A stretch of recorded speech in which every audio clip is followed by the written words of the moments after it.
بسم اللہ الرحمن الرحیم ایاک نعبد و ایاک نستعین۔ رجیم چینج کی ناپاک سازش سے جنم پانے والا بے چہرہ بندوبست گزشتہ 2.5 برس سے ریاست کو لاقانونیت کی آماجگاہ بنانے کی شرمناک کوششوں میں مصروف ہے۔ آپ کو یاد ہوگا کہ جنگل راج کے سلسلے کا آغاز سندھ ہاؤس میں لگائی گئی زمینوں کی بدنام زمانہ منڈی سے ہوا، جس میں پیسے کے ڈھیر اور ریاست کی خفیہ طاقت کو استعمال کرتے ہوئے ایک منتخب جمہوری حکومت کا تختہ الٹا گیا اور دنیا بھر سے چوروں، لٹیروں، عدالتی سزا یافتہ مجرموں اور سیاسی ٹاؤٹوں کی غلاظت کے پی ڈی ایم نامی ڈھیر کی صورت میں جمع کر کے بزور شمشیر عوام کے سروں پر مسلط کیا گیا۔ عوام نے رجیم چینج سازش، اس کے ناپاک بدن سے جنم لینے والی شرمناک تحریک اعتماد اور اس کے نتیجے میں ملک اور قوم پر مسلط کیے گئے غیر جمہوری، غیر آئینی، غیر نمائندہ، غیر منتخب اور غیر اخلاقی بندوبست کو یکسر مسترد کر دیا۔ مگر اس نحوست زدہ بندوبست کو کسی نہ کسی طرح قائم و دائم رکھنے کے لیے اپریل 2022 سے لے کر آج تک ظلم و بربریت اور اندھی لاقانونیت کا سہارا لینے کا شرمناک سلسلہ جاری ہے۔ اراکین پارلیمنٹ سے لے کر عوام تک، فارمر پرائم منسٹر سے لے کر عام سیاسی کارکن تک اور ملک کے صف اول کے صحافیوں سے لے کر سوشل میڈیا کے رضاکاروں تک، سماج کا کوئی طبقہ اور گروہ ایسا نہیں جسے ننگی ریاستی بربریت کا نشانہ نہ بنایا گیا ہو۔ پوری ریاستی مشینری کو ہر قسم کے قائد قانون سے آزاد کر کے 24 کروڑ پاکستانیوں، خصوصاً تحریک انصاف کے ہزاروں لاکھوں کارکنان پر جبر و فسطائیت کے پہاڑ توڑنے پر لگا دیا گیا اور پولیس کو غنڈہ فورس، جبکہ مقتدرہ کو کسی قانونی، اخلاقی اور انسانی ضابطے سے آزاد ریاستی پریڈیٹرزم میں تبدیل کر دیا گیا۔ عدلیہ، جو دستور اور شہریوں کے بنیادی آئینی حقوق کی حفاظت کی پابند ہے، کو پہلے بے نقاب پوش مداخلت کاروں کے ذریعے نکیل پہنانے کی کوشش کی، مگر جب عدالتیں پورے طرح شکنجے میں نہ آ سکیں اور اسلام آباد ہائی کورٹ اور سپریم کورٹ وغیرہ سے دستور کی بالادستی کے حق میں چند آوازیں بلند ہوئیں، تو عدلیہ کو بحیثیت ادارہ دفن کر کے نجی پنچایتوں اور چوپالوں کا متروک شدہ نظام پھر سے ایک نئے انداز میں زندہ کرنے کا منصوبہ بنایا گیا، تاکہ ہر حرام کو بآسانی حلال اور ہر حلال کو بغیر کسی تردد اور رکاوٹ کے حرام قرار دیا جا سکے۔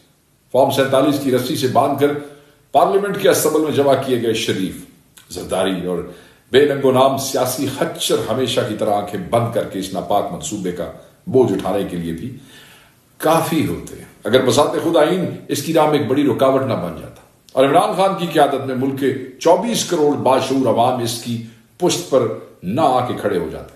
چنانچہ عدلیہ کو دفن کرنے کے لیے، آئین کا حلیہ بگاڑنے اور شخصی خواہشات اور ایجنڈے کو دستور کا درجہ دے کر ملک کو اس میں جکڑنے کے لیے آئینی ترامیم کا ڈرامہ رچایا گیا اور اس سے فارم 47 زدہ ربڑ سٹیمپ پارلیمان سے منظور کروانے کی کوشش کی گئی۔ حزب اختلاف، خصوصاً تحریک انصاف اور اس کی ہم خیال جماعتوں نے مینڈیٹ چوروں کے دستور پر اس تازہ ترین حملے کو کامیابی سے پسپا کیا تو شکست خوردہ غاصب انہی ہتھ کنڈوں پر اتر آئے، جنہیں استعمال کر کے انہوں نے اپریل 2022 میں جمہور کی نمائندہ حکومت پر شب خون ماری۔ 4 اکتوبر کو لاکھوں پاکستانی عمران خان کی کال پر آئین کی حرمت اور اس کے وجود کے تحفظ کے لیے نکلے تو ان ریاستی منصوبہ سازوں کی انا کو شدید ٹھیس پہنچی۔ اپنا قبلہ درست کرنے اور خود کو آئین کا پابند بنانے کی بجائے ملک بھر میں سیاسی کارکنوں کی ماورائے عدالت پکڑ دھکڑ، دہشت گردی اور قتل کے الزامات سمیت درجنوں چھوٹے جھوٹے، بڑے جھوٹے پرچے اور چادر و چار دیواری کی پامالیوں کی بدترین لہر کا آغاز کیا گیا۔ گائے چوری سے لے کے ڈکیتی تک چھوٹے بڑے پرچے، پرامن احتجاج کی پاداش میں خصوصاً پنجاب میں سینکڑوں بے گناہوں کی گرفتاریاں عمل میں لائی گئی۔ صرف اسلام آباد میں 25 جھوٹے مقدموں میں کم و بیش 850 کارکنان کو گرفتار کیا گیا اور ان پر دہشت گردی سمیت بے بنیاد مقدمات قائم کیے گئے۔ اسلام آباد کے صدر اور حقیقی طور پر منتخب MNA عامر مور کو 302 کے چھوٹے مقدمے میں شامل کیا گیا۔ آپ نے سوشل میڈیا پہ جاں بحق پولیس اہلکار کا بیان دیکھا ہوگا۔ راولپنڈی سے لگ بھگ 450 کارکنان کو غیر قانونی طور پر پکڑا گیا اور ان پر جھوٹے مقدمات بنائے گئے۔ لاہور سے لگ بھگ 1200 کے قریب کارکنان کو پولیس نے بغیر کسی مقدمے اور جواز کے مختلف مقامات سے تحویل میں لیا اور ان کی غیر قانونی گرفتاریوں کو جواز بخشنے کے لیے جھوٹے مقدمات ان پر قائم کرنا شروع کیے ہوئے ہیں۔ روز پرچے جو ہے وہ آ رہے ہیں سامنے. اس طرح پنجاب کے دیگر اضلاع میں بھی اراکین صوبائی اسمبلی سمیت درجنوں پرامن سیاسی کارکنوں کو گرفتار کیا گیا اور ان کے خلاف بھونڈے الزامات پر مبنی مقدمات قائم کر دیے گئے. عمران خان صاحب کی بہنوں علیمہ خان صاحبہ، عظما خانم کی گرفتاریاں اور ان کے خلاف جھوٹے پرچوں کا اندراج اور ان کے فوکل پرسن انتظار حسین پنجوتا ایڈوکیٹ کی جبری گمشدگی بھی سفاکیت کے اس تازہ ترین سلسلے کی کڑی ہے. کارکنان کے خلاف خصوصاً پنجاب بھر فسطائی حربوں اور ریاست کی انتظامی مشینری کے غیر قانونی استعمال کے ساتھ سینٹ اور قومی اسمبلی کی سفاکیت کا جو ہے کہ رحیم کے خلاف سفاکیت کا ایک ملٹی ڈائمینشنل سلسلہ جو ہے وہ تیز کر دیا گیا. بدنام زمانہ دستوری ترمیم کی منظوری کے لیے یہ جو آئینی ترمیم جس کے لیے لگے ہوئے ہیں ہر طریقے سے آئین کے حوالے سے قاضی کورٹ کے سیاہ آرٹیکل 63A کی سیاہ ترین اس کے جو فیصلے کی شکل میں ہارس ٹریڈنگ کی گئی ہے، اس کی راہ ہموار کی گئی ہے اور اس کو کرنے کے بعد پھر سے اراکین پارلیمنٹ کو قابو کر کے لاٹھی اور بندوق کے زور پر نمبرز پورے کرنے کی ریاستی مہم میں شدت پیدا کی گئی. اس شرمناک عمل کو مکمل کرنے کے لیے زمینوں کی بولیاں لگانے کی تجوریوں کے منہ کھولے جا رہے ہیں. ان M&As کی تفصیلات جنہیں کروڑوں روپے کی براہ راست یا بالواسطہ آفرز کی گئی ہے ان کے زمین خریدنے کے لیے، وہ میں بھی آپ سے شیئر کروں گا. زمین بیچنے پر آمادہ نہ ہونے والے اراکین قومی اسمبلی اور سینٹ کو ڈرانے، دھمکانے اور طاقت کے اندھے استعمال کے ذریعے چکانے کے سلسلے کو بھی تیز کر دیا گیا. شفقت عوام، مبین عارف جٹ، یہ ہمارے M&As کے نام ہیں. جمشید دستی، عثمان سائیوال سے، میاں خواص، ثناء اللہ مستی خیل، خواجہ شراز، ملک عامر ڈوگر، جاوید وڑائے، جویز چکر، سینیٹر فلک ناتھ چترالی، ان کو طرح طرح سے پریشر دینے کی کوشش کی جا رہی ہے اور لالچ دینے اور پریشر دینے کے لیے ڈپٹی چیئرمین سینٹ اور پیپلز پارٹی کے سینیٹرز اون چودھری وغیرہ ان کے ذریعے یہ ساری آفرز دی جا رہی ہیں اور پریشر استعمال کیا جا رہا ہے. طاقت کے استعمال کے سامنے نہ جھکنے والے اراکین پارلیمنٹ کے اہل خانہ، بچوں اور رشتہ داروں کو اغوا اور تشدد کا نشانہ بنانے کے سلسلے میں بھی تیزی لائی گئی. جیسے ریاض فتیانہ، سینیٹر سیف اللہ بڑو، سینیٹر فوزیہ ارشد، سعد اللہ بلوچ، چودھری الیاس فیاض جکڑ، ان کی فیملیز کو تنگ کیا گیا، اغوا کرنے کی کوشش کی، اغوا کیا گیا. اراکین پارلیمنٹ کی اغوا کی کوششوں کو بھی تیز تر کیا گیا تاکہ ان پر دباؤ ڈال کر یا انہیں تشدد کا نشانہ بنا کر ووٹ پر مجبور کیا جا سکے. جیسے حاجی امتیاز صاحب M&A ہمارے منڈی بہاولپور سے. چنانچہ دستوری ترمیم کا وہ منصوبہ جو کالجی سہولت کاری کے باوجود ابھی تک نہیں کامیاب ہو سکا، اس طاقت اور پیسے کے اندھے استعمال سے کامیاب بنانے کی کوششوں کا سلسلہ جاری ہے. جیسے میں نے آپ کو بتایا تھا کہ میں ابھی آگے جا کے تفصیل بتاؤں گا، تو تفصیل میں آپ کو بتا دیتا ہوں. شفقت عوان سے شروع کرتے ہیں. شفقت عوان ہمارے سرگودا سے M&A ہے. یہ بار کے پریزیڈنٹ بھی رہے ہیں، وکیل ہے. ان کے گھروں پہ چھاپے مارے گئے، ان کے بھائیوں کو اٹھایا گیا، ان کی فیملی کو تنگ کیا گیا، ان کے ڈیروں کے اوپر آئے، وہاں سے جھوٹے پرچے دیے گئے، انہیں رابطہ کیا گیا کہ آپ خان کو چھوڑ دیں اور اس ترمیم پہ ووٹ دیں ورنہ آپ کے لیے جو ہے وہ زندگی بحال کر دی جائے گی. پھر دوسرا نام مبین عارف جٹ کا ہے جو کہ ملک سے باہر ہے، ینگ M&A ہے گجرانوالہ سے. ان کے والد کا آپ نے بیان دیکھا ہوگا. ایک M&A 10 لاکھ کے نمائندے کا والد یہ کہہ رہا ہے کہ میں مجبور ہو گیا ہوں کہ اپنے پر تیل چھڑک کے اپنے آپ کو آگے لگا لوں. میرے نواسے، نواسیاں، پوتے، پوتیاں، فیملی، بچے، بیٹوں کو تنگ کیا گیا. ان کی ساری فیکٹریز کو جو ہے وہ سیل کر دیا گیا ہے، بند کر دیا گیا ہے، گھروں کے میٹر اتار لیے گئے ہیں، FIRs دے دی گئی ہے اور the family is on the run. اب دوسرا جو ہے وہ جمشید دستی صاحب ہیں، دہشت گردی کے FIRs، گھر میں فیملی کو تنگ کیا، بیگم کو تنگ کیا، دوستوں کو تنگ کیا، بھتیجے کو اغوا کر کے لے گئے اور اس وقت وہ بھی بیچارے جو ہے ہی از آلسو آن دا رن. اگر آگے ہم آ جاتے ہیں، سائیوال والا عثمان ہمارا جو M&A ہے، اس کے کوئی یہ ہاؤسنگ سوسائٹیز کے حوالے سے اسے وہاں گورنمنٹ نے بلیک میل کیا اور تب سے وہ غائب ہے، اس کا وہ روپوش ہے اور ہمیں نہیں سمجھ آ رہی کہ اس کو اس پہ ٹارچر بھی کیا گیا بقول اس کے چچا کے، جس نے ہمیں بتایا کہ جی وہ تنگ ہے، ڈرا ہوا ہے، بڑا پریشان ہے. پھر آپ آ جاتے ہیں اس کے بعد میاں غوث پہ جو ایک بڑے ہی شریف آدمی اور بڑے محترم ہیں اپنے علاقے میں، ان کے اوپر زمینوں کے کیسز کیے گئے ہیں، جھوٹے کیسز اینٹی کرپشن میں کر دیے گئے. اینٹی کرپشن کا تو خیر یہ ٹول کے طور پہ استعمال ہو رہی ہے. پنجاب میں ہر M&A کے اوپر اینٹی کرپشن کا کوئی نہ کوئی ریفرنس جو ہے وہاں پہ موجود ہے. ثناء اللہ مستی خیل، اینٹی کرپشن کے FIRs ہیں، ڈیرے، بھائی کو اٹھایا، عزیزوں کو تنگ کیا، وہ بھی جو ہے وہ اس وقت وہ روپوش ہے. خواجہ شراز صاحب آپ نے ٹی وی پہ بھی اس دن سنا ہوگا، انہوں نے بتایا کہ ان کے ملازموں کو، ان کے عزیزوں کو، رشتہ داروں کو، فیملیز کو اٹھا رہے ہیں، تنگ کر رہے ہیں، چھاپے لگا رہے ہیں، اور ڈیمانڈ کیا ہے کہ جی آپ اپنا ووٹ دے دیں آئینی تک. اور ہی کیم آن ریکارڈ، وہ اگلے دن نیشنل چینلز کے اوپر بیٹھ کے ساری گفتگو سنا رہے تھے. خواجہ شراز صاحب کے بعد ملک حامد ڈوگر صاحب کو دیکھیں، ان کے اوپر ایف آئی آرز ہے، اور ان کے اوپر جس وقت کوئی ایسی موو شروع ہوتی ہے ان کے ڈیروں کے آگے جو ہے پولیس تو خیر جیسے ہی کوئی احتجاج شروع ہوتا ہے ہر ممبر نیشنل اسمبلی کے دروازے کے آگے مجھ سمیت وہ پولیس جو ہے وہ آ جاتی ہے، چھاپے مارتی ہے اور ایف آئی آر جو ہے وہ دے دیتی ہیں. جاوید وڑائچ ہمارے ایم این اے ہے، ان کے ڈیرے پہ، ان کے گھر پہ اس کو مسمار کرنے کی، اس کو ڈیمالش کرنے کی کوشش کی گئی، دیواریں گرا دی گئیں، پراپرٹی کو سیل کر دیا گیا.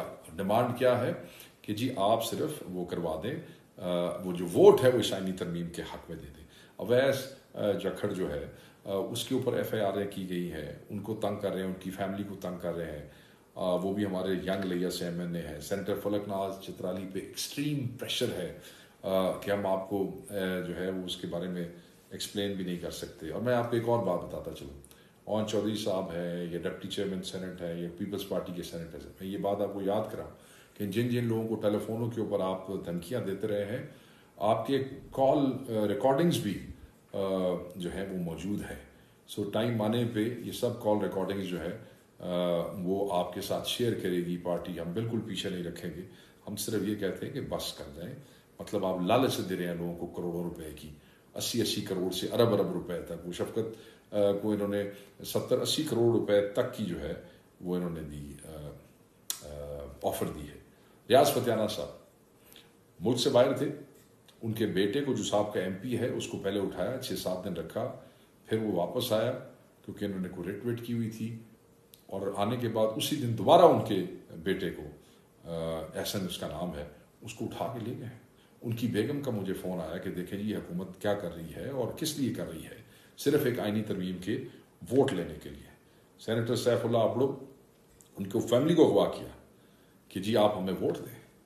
اور اوبیسلی ایک آدمی کی فیملی اغوا ہو جائے تو وہ کتنا پریشان ہوتا ہے، مگر اس کے باوجود وہ ڈٹ کے کھڑے ہیں. ان کے بارے میں یہ خبریں پھیلا رہے ہیں، جھوٹا پروپیگنڈا ہے سارا. سینیٹر فوزیہ ارشد، ان کے میاں جو ہے وہ امبڈسمن آفس کے اندر ریٹائرڈ سیکرٹری وہاں کام کر رہے ہیں. انہیں کہا گیا کہ ہم جو ہے وہ آپ کی نوکری کا وہ کریں گے اگر انہوں نے ووٹ نہیں دیا سینیٹر فوزیہ ارشد نے.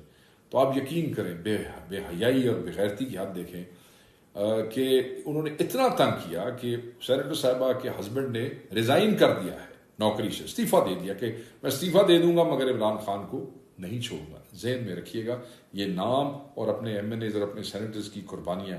اس کے بعد آپ آ جائیں سعد اللہ بلوچ، ان کی فیملی کو اغوا کر لیا. بارہا ہم آپ کو کہہ چکے ہیں، بتا چکے ہیں. اور اب وہ سیف جگہ کے اوپر ہے کیونکہ آپ کے خان کا حکم تھا کہ ان کو سیف کر لیں. چودھری الیاس، ان کو تنگ کیا. ان سے پہلے زبردستی ایک کروایا گیا سائن کافلی کا وہ جو ایفیڈیوٹ ہے، اور انہوں نے پھر کہا بھی صحیح کہ جی میں یہ نہیں کرنا چاہتا. انہوں نے ایس آئی سی کا ایفیڈیوٹ بھی دیا، پھر انہوں نے پی ٹی آئی کا ایفیڈیوٹ بھی دیا، مگر وہ انٹرٹین نہیں ہوا اور وہ زبردستی تلے رہے ان کو بلیک میل کرنے پہ. فیاض چگر کے حوالے سے میں کہہ دوں، ان کا جوان سال بیٹا، 16 سالہ بیٹے کو یہ حکومت جو ہے انہوں نے اغوا کر لیا اور اس کو زد و کوب کرتے رہے. اور جو ہے وہ اس کیا چاہیے، صرف آئینی ترمیم کے اوپر ایک ووٹ چاہیے. معظم جتوئی جو ہے ان کے ساتھ جھوٹے پرچے دیے، ان کو تنگ کیا، وہ ملک سے باہر ہیں. کیا چاہیے، آئینی ترمیم کے اوپر ایک ووٹ چاہیے. مجھے اپنا ذکر کرنا مناسب نہیں لگتا مگر میرے تقریباً سارے کے سارے 100% جو وہ وسائل ہیں، ذرائع ہیں آمدن، وہ سارے بند کر دیے گئے. ایف آئی آرز جو ہے وہ کبھی اینٹی کرپشن والے آ جاتے ہیں اور کبھی جو دہشت گردی والے آ جاتے ہیں اور کبھی دفعہ 144 والے آ جاتے ہیں. کوئی ایم این اے ہمارا ایسا نہیں ہے جس کے اوپر ایف آئی آرز نہ ہو رہی ہوں. کوئی ایم این اے ایسا نہیں ہے جس کے گھروں کے اوپر، یہ بھی میں اس دن دیکھ رہا تھا فیصل آباد سے 20 افراد کے گھر کے آگے بھی پولیس کھڑی ہوئی تھی. جو ہمارے میجورٹی ایم این ایز ہیں، میجورٹی سینیٹرز، وہ چھپائے اس لیے ہوئے ہیں کہ یہ ان کی فیملیز کو اٹھا رہے ہیں. آپ، میں ورکر سے مخاطب، اندازہ نہیں کر سکتے کہ یہ لوگ، ان کے بچے، ان کے بہن بھائی، مائیں بہنیں، بیٹیاں، ان کے بزرگ، ان آپ کے ایم این ایز اور سینیٹرز کے، وہ سب کس کرب اور اذیت سے زندگی گزار رہے ہیں. اور سب کے سب صرف اس لیے کھڑے ہیں کہ خان کی امانت ہے جو آپ نے دی ہے اور وہ خان کے حکم کے مطابق آگے دینی ہے. ان کو آپ کی سپورٹ کی ضرورت ہے, ان کو آپ کی دعاؤں کی ضرورت ہے, ان کو دعائیں چاہیے تاکہ یہ استقامت سے کھڑے ہو سکیں. جو کھڑے ہوئے ہیں ابھی تک انہوں نے آپ کا سر نہیں جھکایا. اور یاد رکھیے گا کہ کوئی بھی اور یہ تو ایک لمبی لسٹ ہے, میں کس کس کا آپ کو نام گنواؤں, کہاں کہاں کس کس ایم این اے کے اوپر کیا کیا ٹارچر ہوا, کس کس کو کیسے تنگ کیا گیا. کے پی کے اندر بھی ایم این ایز ہے, ڈاکٹر امجد کو بھی انہوں نے تنگ کیا. ادھر سے سہیل سلطان کو کہہ رہے تھے کہ تم اپنی وہ بدلو نہیں تو ہم تمہارے خلاف ریفرنس بھیج دیں گے, وہ جو ہمارا کے پی کے سے ایم این اے ہے کہ جی تم کہیں اٹارنی آفس میں کام کرتے تھے اور اس قسم کی چیزیں. تو یہ سارے کھیل, یہ سارے تماشے, میں آپ کو کیا بتاؤں, داستانیں ہیں ظلم کی آپ کے ایم این ایز اور آپ کے سینیٹرز پہ, مگر وہ کھڑے ہوئے ہیں. میں یہ چاہوں گا کہ ورکرز کو کہوں گا کہ وہ ساری قربانیاں آپ کے لیے دے رہے ہیں, تو ان کو اگر روکا تھا تو روکا اسی لیے تھا, اور رکنے کے باوجود بھی وہ اس سارے ظلم و ستم سے گزر رہے ہیں کیونکہ خان کا حکم تھا کہ ان کو سیف رکھنا. میں تو یہ دعا کرتا ہوں اور آپ بھی دعا کریں کہ سارے محفوظ رہیں اور اس آئینی ترمیم کو روکنے کی جنگ میں یہ صف اول کے مجاہد ہیں. آپ کا ان کے لیے دعا بڑا ضروری ہے, ان آپ کو آپ کی اپریشیشن ان کے لیے بہت ضروری ہے. میں یہ چلتا ہوں آگے. یہ کچھ نام تھے اور میں آپ کے ساتھ کچھ اور نام بھی شیئر کروں گا جلد. اس پورے عمل میں سینٹ کے چیئرمین اور قومی اسمبلی کے اسپیکر کا کردار نہایت جانبدارانہ, افسوسناک اور کسی حد تک مجرمانہ ہے. سینٹ کا چیئرمین نامکمل ایوان سے منتخب ہو کر مینڈیٹ چوری کی اسی اسکیم کا بینیفیشری ہے جس کے تحت 8 فروری کا قومی انتخاب ہوتا ہے. دوسری جانب اسپیکر قومی اسمبلی کی کرسی کی انتخاب ہارے ہوئے 47 زدہ ٹولے کے وجود کی بھور منت ہے. اب یہ دونوں دستور, جمہوریت اور پارلیمنٹ کی حرمت و ناموس کو دفن کر کے حقیقی طور پر منتخب ایم این اے اور سینیٹرز کے خلاف بدترین ریاستی فسطائیت میں پوری سہولت کاری میں مصروف ہے.